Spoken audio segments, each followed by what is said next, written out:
Overnight, Jesus was tried multiple times. There have been lots of studies about these trials. Many of them were illegal for lots of different reasons, not the least of which is he was tried in front of Caiaphas, the high priest. And then he was tried in front of Pilate.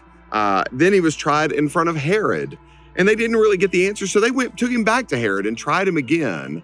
And then they brought him back to Pilate, and Pilate was the one that finally sentenced him to death by crucifixion. It was a mockery of a trial.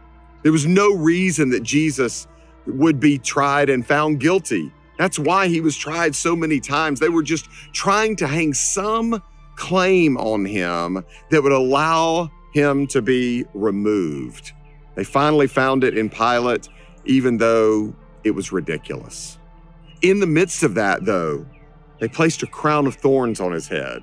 They flogged him and beat him. They placed a robe on his back, and they mocked him. They spit on him. They made fun of him. Jesus, the Son of God, is being made a mockery. It's easy for us to look at that situation and be pained. It's easy for us to look at that situation and be overwhelmed with, why would they do that?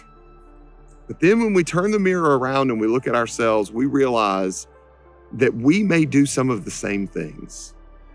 Sometimes in our lives, when we choose to not follow him, when we choose to go our own way, when we choose to just dismiss his teaching and not pay attention to what he wants for our life, what are we doing?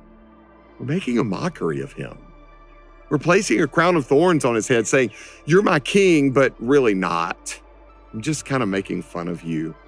I'm dismissing your royalty. I'm dismissing your lordship. Friends, we should never do that.